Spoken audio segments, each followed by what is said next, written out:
সম্মানিত মুমিন ও মুসলমান দিনী ভাই ও বোনেরা, আসসালামু আলাইকুম ওয়া রাহমাতুল্লাহি ওয়া বারাকাতুহু। আপনারা দেখতেছেন অদৃশ্য জিন ও জাদুর কোরআনিক চিকিৎসা চ্যানেল, সঙ্গে আছে আমি মোহাম্মদ জসিমউদ্দিন। সম্মানিত ভিউয়ার্স, আজকে আপনাদের মাঝখানে যে বিষয়টা নিয়ে কথা বলবো, যে এই একটা নকশার মাধ্যমে ওই নকশার পানিটা যদি আপনারা খান, আপনার ভিতরে থাকা যত রকম জাদুটোনা, ব্ল্যাক ম্যাজিক, কুফরিটোনা থাকুক না কেন, এবং খাওয়ানো জাদুর মাধ্যমে জাদুও যদি করানো হয়, ইনশাআল্লাহ এগুলো নষ্ট হয়ে যাবে।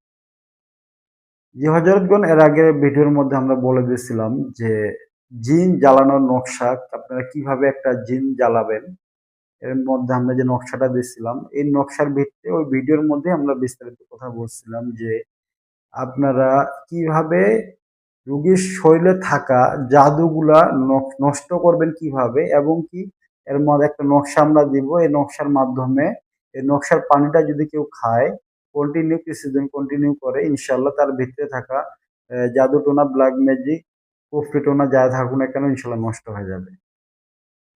তো হযরতগণ, আপনারা যে কোনো রোগী আসুক না কেন আপনার কাছে, অবশ্যই আপনি তো আগে দেখবেন আসলে, রোগ নির্ণয় করে দেখবেন রোগীটা জাদুর সমস্যা না জিনের সমস্যা। যদি জাদুর সমস্যা হয় তাহলে আপনার আর কোনো তদবিরের কোনো প্রয়োজন নাই। আজকে যে বিষয়টা আপনাকে দেওয়া হবে অথবা যে নকশাটা আপনাকে দেওয়া হবে, এই নকশাটাই শুধু প্রয়োগ করলে ইনশাআল্লাহ হবে। তো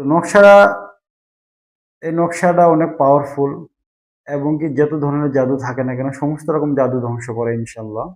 দ্বিতীয়ত হচ্ছে আপনার ব্লাডের সঙ্গে ব্লাডের সঙ্গে কি হয়, জাদুগুলো অনেক সময় মিশে যায়, অথবা আপনার ব্লাডের জিন অনেকদিন ধরে আপনি জিনে আক্রান্ত হওয়ার কারণে আপনার ব্লাডের সঙ্গে জিন্নাত মিশে যায়, এবং কি জাদুগুলো মিশে যায়, যার কারণে আপনারা যদি এই নকশার পানিটা খান কন্টিনিউ, ইনশাল্লাহ আপনার শরীরের ব্লাডের সঙ্গে থাকা জিন অথবা যাদের সমস্ত জিনিস ধ্বংস হয়ে যাবে।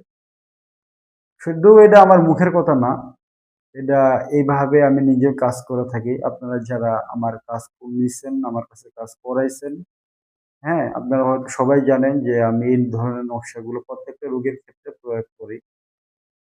যার কারণে আলহামদুলিল্লাহ, যে প্রত্যেকটা রোগী আলহামদুলিল্লাহ, আল্লাহর কাছে শুকরিয়া।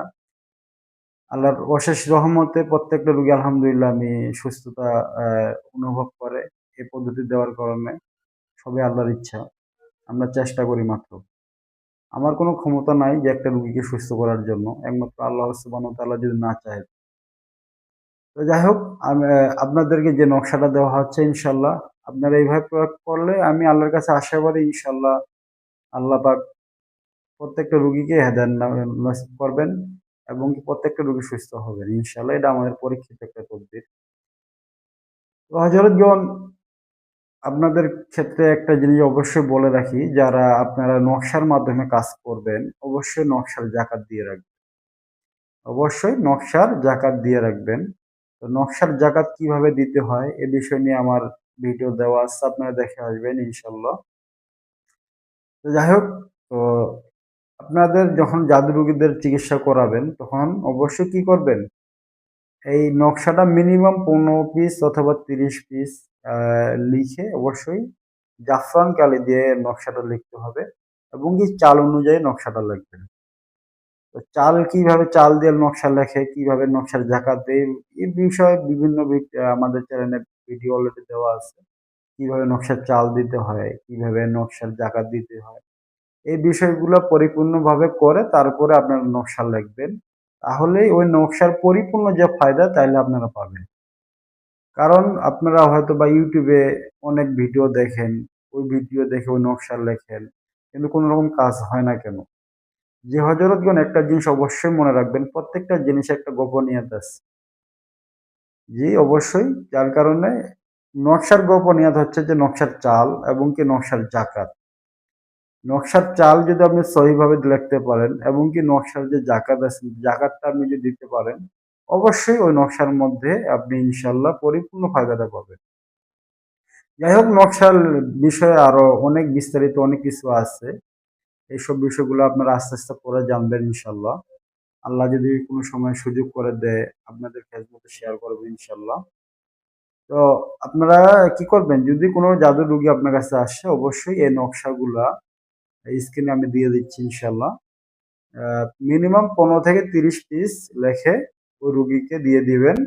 আর ওই রুগীকে বলবেন যে প্রতিদিন দিন একটা নকশা সন্ধ্যার সময় মাগরিবের পরে সন্ধ্যার সময় একটা নকশা 1 গ্লাস পানির মধ্যে, ফ্রেশ পানি, কাঁচের গ্লাস হলে সবথেকে ভালো হয়। 1 গ্লাস পানির মধ্যে একটা নকশা রাখে দিবে। ভরা পানির মধ্যে রাখে দিবে, গ্লাসটা ঢাকনা দিয়ে রাখবে। সকালবেলা নকশাটা ফালায় দিবে। কারণ জাফরান কালি দিয়ে লেখলে কি হয়, জাফরান কালিটা পানির সঙ্গে অ্যাডজাস্ট হয়ে যায়। পানিটা ফালায় দিলে আপনি ওই পানিটা, সরি, নকশাটা ফালায় দিলে ওই পানিটা অর্ধেক গ্লাস পানি খাবে রুগী, অর্ধেক গ্লাস পানি রেখে দিবে। এই পানিটা আবার সন্ধ্যার সময় সন্ধ্যার সময় আবার ওই অর্ধেক গ্লাস পানি পান করবে এবং আরেক গ্লাস পানির মধ্যে আরেকটা নকশা ভিজিয়ে দিবে। এইভাবে কন্টিনিউ মিনিমাম 15 থেকে 1 মাস। এই জিনিসটা যারা আপনার বেশি দিনে জাদু সমস্যা, 10-12 বছর ধরে অথবা এর থেকেও বেশি সময়ের দিন থেকে মারাত্মক লেভেলের যে জাদুগুলো হয়ে থাকে, ওই জাদুগুলোর যেগুলো যেগুলো রুগী, ওগুলো মিনিমাম 1 মাস দিয়ে দিবে। আর সাধারণ যদি 2-4-6 মাস, 1 বছর, 2-1 বছর হয় তাহলে 15 দিন দিলে হবে, সমস্যা নেই। এভাবে কন্টিনিউ দিয়ে দিবেন ইনশাল্লাহ। অথবা আপনার প্রত্যেকটা রুগীর ক্ষেত্রে 1 মাস দিতে পারেন, তাহলে সব থেকে ভালো হয়। এভাবে যদি কন্টিনিউ করতে পারে যে কোনো রুগী, জাদু রুগী, ইনশাল্লাহ আমি আল্লাহর কাছে আশাবাদী ইনশাল্লাহ সুস্থ হয়ে যাবে। তো যাই হোক হযরতগণ, বিস্তারিত কথা বললে অনেক কিছুই মনে আসে এবং কি বলতে মন চায়, কিন্তু ভিডিওটা অনেক লম্বা হয়ে যায়, যার কারণে বিষয়ে বিস্তারিত বেশি কথা বলা যায় না।